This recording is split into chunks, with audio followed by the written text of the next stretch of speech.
tinjirre sila badera senanko sito namumne naram fagane ulfadu gofta Jesus ko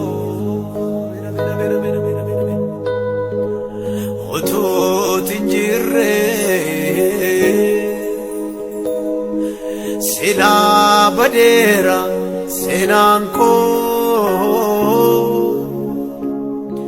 sito namumne naram fagane ulfadu gofta Jesus ko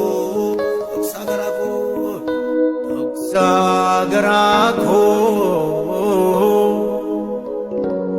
enyu yume kum sirra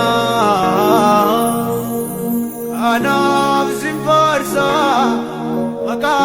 kenjeja sito na jale mundara sagarako enyu yume kum sirra kanam simparsa maka kenjeja sikana jale undara